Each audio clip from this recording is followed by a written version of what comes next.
ISL ഫുട്ബോളിൽ ജയം തുടരാൻ കേരള ബ്ലാസ്റ്റേഴ്സ് ഇന്നിറങ്ങും. രാത്രി 7:30 കലൂർ ജവഹർലാൽ നെഹ്റു സ്റ്റേഡിയത്തിൽ നടക്കുന്ന മത്സരത്തിൽ ഒഡീഷ FC ആണ് എതിരാളികൾ. ബ്ലാസ്റ്റേഴ്സ് മാനേജ്മെന്റിനെതിരെ പ്രതിഷേധം തുടരുന്ന ആരാധക കൂട്ടായ്മയായ മഞ്ഞപ്പട സ്റ്റേഡിയത്തിന് പുറത്ത് റാലിക്ക് ആഹ്വാനം ചെയ്തിട്ടുണ്ട്. കലൂർ ജവഹർലാൽ നെഹ്റു സ്റ്റേഡിയത്തിൽ നിന്ന് അനിൽ വാസുദേവാണ് ചേരുന്നത്. Anil, good evening. മഞ്ഞപ്പടയ്ക്ക് എന്തായാലും മരണക്കളിയാണ്, ഒരു ജയം ആവശ്യമാണ്, പ്ലേ ഓഫിലേക്ക് പോകേണ്ടതായിട്ടുണ്ട്. പക്ഷേ ഈ ആരാധകരുടേതായ റാലി പ്രതിഷേധം അതും നിലനിൽക്കുന്നു. അപ്പോൾ രണ്ട് വൈരുദ്ധ്യമായ കാര്യങ്ങളാണ് അവിടെ നിന്ന് നടക്കാൻ പോകുന്നത്. തീർച്ചയായും ക്രിസ്റ്റീന, ബ്ലാസ്റ്റേഴ്സിനെ സംബന്ധിച്ചിടത്തോളം ഇനിയുള്ള എല്ലാ പോരാട്ടങ്ങളും ജീവൻ മരണ പോരാട്ടങ്ങളാണ്. നിലവിൽ 9ാം സ്ഥാനത്താണ് കേരള ബ്ലാസ്റ്റേഴ്സ്. വെറും 17 പോയിന്റ് മാത്രമേ ഉള്ളൂ.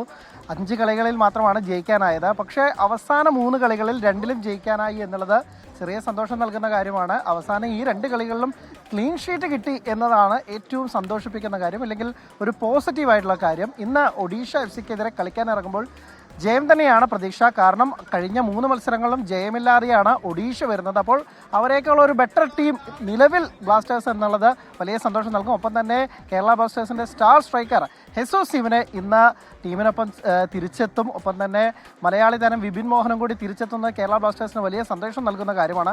പക്ഷേ ഇതിൻ്റെ ഒരു സങ്കടകരമായ കാര്യം എന്നുള്ളത്, ഒരു വശത്ത് മാനേജ്മെൻറ്റിനെതിരായ പ്രതിഷേധം കടുപ്പിക്കുകയാണ് ഈ ആരാധക കൂട്ടായ്മയായ മഞ്ഞപ്പട. ഇന്ന് ഒരു പ്രതിഷേധ റാലിക്കൊക്കെ തന്നെ ആഹ്വാനം ചെയ്തിരുന്നു. 5:30 ഈ റാലി ആഹ്വാനം ചെയ്തത്. പക്ഷേ ഇതുവരെ തന്നെ അതിൻ്റെ ഒരു വലിയ കാര്യങ്ങളൊന്നും കാണുന്നില്ല. അതിൻ്റെ പ്രധാനപ്പെട്ട കാരണം ഇന്ന് സ്റ്റേഡിയത്തിൽ ആളെണ്ണത്തിൽ അല്ലെങ്കിൽ ആരാധകരുടെ എണ്ണത്തിൽ നന്നേ കുറവുണ്ട് എന്നുള്ളതാണ്. ഒരുപക്ഷെ ഈ സമയത്ത് ഒരു 3:30 കഴിഞ്ഞാൽ ഇവിടെ വരുമ്പോൾ വലിയൊരു തിക്കും തിരക്കൊക്കെ കാണുന്നതാണ്. പക്ഷേ ഇപ്പോൾ ഈ ദൃശ്യങ്ങൾ കാണുന്ന പോലെ നമുക്ക് ആളുകളെ എണ്ണി എടുക്കാം എത്ര പേരുണ്ട് എന്നുള്ളത്. അതായത് ആരും തന്നെ ഇല്ല. കഴിഞ്ഞ തവണ പ്രതിഷേധങ്ങൾ വലിയ കൊടുമ്പിരി കണ്ട ആ ദിവസം പോലും ഒരുപാട് പേരുണ്ടായിരുന്നു. ഇന്ന് ഒരു വർക്കിംഗ് ഡേ ആണ് ഇതിൻ്റെ കാര്യം എന്നൊക്കെ തന്നെ പറയേണ്ടത്. എന്നിരുന്നാൽ പോലും ആളില്ലാത്തത് വലിയ സങ്കടമാണ്. ആരാധകരുടെ ചില പ്രതികരണങ്ങളിലേക്ക് കൂടി പോകാമെന്ന് പ്രതീക്ഷിക്കുന്നത്. എന്താണ് ഇന്ന് ജയിക്കും? എത്ര ഗോളാണ് ഒരു പ്രഡിക്റ്റ് ചെയ്യുന്നത്? 2-1 പ്രതീക്ഷ വയ്ക്കുന്നത്. എന്തായാലും കേരള ബ്ലാസ്റ്റേഴ്സിന്റെ ടീം പോകുന്നു. ഇതിൽ ഹെസൂസ് സിമിനെയൊക്കെ തന്നെ ആ ബസ്സിൽ കാണാം. കേരള ബ്ലാസ്റ്റേഴ്സ് ടീം ഇപ്പോൾ സ്റ്റേഡിയത്തിലേക്ക് വന്നുകൊണ്ടിരിക്കുകയാണ്. അല്പസമയത്തിനകം കുറച്ച് നാളുകൾക്ക് മുൻപാണെങ്കിൽ ഈ കായിക താരങ്ങൾ, ഈ കേരള ബ്ലാസ്റ്റേഴ്സ് താരങ്ങൾ എത്തുമ്പോൾ വലിയ ആവേശം ആ സ്റ്റേഡിയത്തിന് ചുറ്റും തളം കെട്ടി നിൽക്കേണ്ടതാണ്. പക്ഷെ ഇന്നിപ്പോൾ എനിക്ക് തോന്നുന്നു അവരുടെ ആത്മവിശ്വാസത്തെ തന്നെ ബാധിക്കുന്ന രീതിയിലാണ് ഈ ആരാധകർ മാറി നിൽക്കുന്നത്. മാനേജ്മെന്റിനെതിരെ വലിയ പ്രതിഷേധമാണ് മഞ്ഞപ്പടയുടെ ഭാഗത്തുനിന്ന് ഉണ്ടാകാൻ പോകുന്നത്. ഈ റാലിക്കായി കൂടുതൽ ആളുകൾ ഇങ്ങോട്ടേക്ക് എത്തിച്ചേരാനുള്ള സാഹചര്യമുണ്ടോ? നിലവിൽ റാലിയുടെ കാര്യത്തിലും ഒരു ചെറിയ ആശങ്കയുണ്ട്. കാരണം നേരത്തെ 5:30 ഈസ്റ്റ് ഗാലറി, അതായത് കേരള ബ്ലാസ്റ്റേഴ്സിന്റെ ആരാധക കൂട്ടായ്മ മഞ്ഞപ്പട അവർ തമ്പടിപ്പിക്കുന്ന ആ കേന്ദ്രത്തെ ഈസ്റ്റ് ഗാലറി എന്നാണ് വിശേഷിപ്പിക്കാറുള്ളത്. അതിനു മുമ്പേ ഉള്ള ഗേറ്റ് നമ്പർ 60 ഒത്തുകൂടി പ്രതിഷേധ റാലിക്ക് തുടക്കമിടാമെന്നാണ് ആദ്യം കരുതിയത്. പക്ഷേ പോലീസിന്റെ ഒരു വിലക്കുണ്ട്.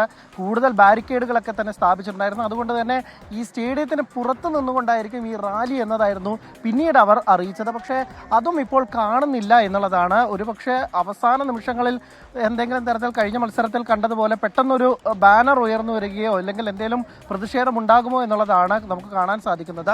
ടിക്കറ്റ് വിൽപ്പനയിൽ അടക്കം വലിയ തിരിച്ചടി നേരിട്ടുണ്ട്. കാരണം 3000 ടിക്കറ്റുകൾ മാത്രമാണ് വിറ്റുപോയിട്ടുള്ളത് എന്നുള്ളതാണ് നമുക്ക് അറിയാൻ കഴിയുന്നത്. നേരത്തേക്ക് തന്നെ ബ്ലാസ്റ്റേഴ്സിന്റെ ടിക്കറ്റ് കിട്ടാനില്ലാത്ത അവസ്ഥയാണ് ഓരോ മത്സരത്തിനും ഉണ്ടാവുക. പക്ഷേ ഇത്തവണ ടിക്കറ്റ് ധാരാളമുണ്ട്. ധാരാളം കോമ്പൻസേറ്ററി അല്ലെങ്കിൽ ഇങ്ങനെയൊക്കെ കൊടുത്തിട്ടുള്ള ടിക്കറ്റുകളല്ലാതെ ഒന്നും തന്നെ ഇല്ല എന്നുള്ളതാണ് നമുക്ക് മനസ്സിലാകുന്നത്. ആരാധകരുടെ എണ്ണത്തിൽ വലിയ കുറവുണ്ട്. പക്ഷെ ഇന്ന് മത്സരത്തിൽ എങ്ങനെയുണ്ട് എന്നതിന്റെ ആവേശം നമുക്ക് ചോദിക്കേണ്ടിയിരിക്കും. എന്തായിരിക്കും ഇന്ന്? ഞാൻ പ്രതിഷേധത്തിന്റെ ആളാണ്. പ്രതിഷേധം എന്താണ്? പ്രതിഷേധം ഒരു കോച്ച് വന്നിട്ട് നമ്മളെ പ്ലേസിനൊക്കെ വരാന്നല്ലാതെ ആദ്യം തന്നെ പ്ലേസിനെ കൊടുത്തിട്ട് കോച്ചിനെ കൊണ്ടുവരാൻ ഇവിടെ മാനേജ്മെന്റ് ചെയ്യുന്നത്. അങ്ങനെയല്ല ചെയ്യേണ്ടത്. ചെയ്യാൻ പാടില്ല. അതായത് ഇപ്പൊ നിലവിലൊരു കോച്ച് പോലും ഇല്ലാത്ത അവസ്ഥ. അതാണ് ഇപ്പൊ ആ കോച്ചിനെ ഒഴിവാക്കേണ്ടി വന്നു. കാരണം ആ പ്ലേസ് അതിനുള്ള കളി കളിക്കണില്ലെന്നാണ് ഇവിടെ ഫാൻസിന്റെ ഒക്കെ അഭിപ്രായം. താൽക്കാലിക പരിശീലകൻ TG പുരുഷോത്തമന് കീഴിലാണ് ടീം കളിക്കുന്നത്. കഴിഞ്ഞ 3 മത്സരങ്ങൾ 2 ജയിക്കാനായി. നമ്മുടെ മലയാളി പൊളിയല്ലേ എന്ന് പറയുന്ന പോലെ TG പുരുഷോത്തമനിൽ എന്തെങ്കിലും ചെറിയ പ്രതീക്ഷകളുണ്ട്? അല്ല, നമ്മളെ ടീമിനുണ്ടല്ലോ മിനിമം ഒരു കൊല്ലയിലും നമ്മൾ കുറച്ച് ടൈം കൊടുക്കണം. പക്ഷെ നമ്മളെ മാനേജ്മെന്റ് അങ്ങനെയല്ല. ഓരോ സീസണിലും ഓരോ ടീമാണ്. അത് ശരിയാവില്ല. അങ്ങനെ കൊടുത്തിട്ട് ഒരു കാര്യമില്ല. നല്ല പ്ലേസിനൊക്കെ ആദ്യം കൊടുത്തു. ഈ സഹലൊക്കെ പോയത് ഇപ്പോഴും ഒരു നെഞ്ചിലൊരു വിങ്ങല. പോയി രാഹുൽ KP പോയി. നമുക്കൊന്നും ഇഷ്ടപ്പെട്ടിട്ടില്ല. ഇത്തവണയും ഈ പറഞ്ഞ ട്രാൻസ്ഫർ വിൻഡോ ഒക്കെ ആരംഭിച്ചു പോലും ഇതുവരെ വലിയ സൈനിങ്സ് ഇല്ല. മറ്റു ടീമുകളൊക്കെ രാഹുലിനെയൊക്കെ റാഞ്ചി കൊണ്ടുപോയി. നമുക്ക് അങ്ങനെ ഒരു സംഭവം ഒന്നുമില്ല. വല്ലാത്ത സങ്കടമാണ്. അതാണ് അവസ്ഥ. ഈ പറഞ്ഞതുപോലെ വലിയ നിരാശയാണ് കേരള ബ്ലാസ്റ്റേഴ്സ് ആരാധകരെ സംബന്ധിച്ചിടത്തോളം. മാനേജ്മെന്റിനോട് ആവർത്തിച്ച് പറഞ്ഞിട്ടും പ്രതിഷേധിച്ചിട്ട് പോലും ഇതുവരെ കോച്ചിന്റെ കാര്യത്തിലോ പുതിയ താരങ്ങളുടെ കാര്യത്തിലോ ഒന്നും തന്നെ ഒരു നടപടിയും ഉണ്ടാവില്ല എന്നുള്ളതാണ്. ഇന്ന് ഗ്യാലറിയിലും ഇത് സംബന്ധിച്ച് പ്രതിഷേധം ഉണ്ടാകുമെന്ന് തന്നെയാണ് മനസ്സിലാക്കുന്നത് നമ്മൾ. ക്രിസ്റ്റീന. ശരി, അനിൽ വാസുദേവാണ് വിശദമായ വിവരങ്ങൾ കലൂർ സ്റ്റേഡിയത്തിൽ നിന്ന് നൽകിയത്. ഈ മാനേജ്മെന്റിനെതിരെ മഞ്ഞപ്പടയുടെ ഈ സമരം തുടങ്ങിയിട്ട് കുറച്ച് നാളായി. വിധത്തിലുമുള്ള പ്രതികരണം ഉണ്ടായിട്ടില്ല എന്നുള്ളതാണ് ദയനീയമാണ്. കാരണം ഈ ഫുട്ബോൾ ടീമിന്റെ തന്നെ ഏറ്റവും വലിയ കരുത്തെന്ന് പറയുന്നത് അവരുടെ ആ ഫാൻസ് ആണ്. കോച്ച് ഇല്ലാത്ത ഒരു അവസ്ഥ, മറ്റൊരു കാര്യം. പരിശീലകനാണ്.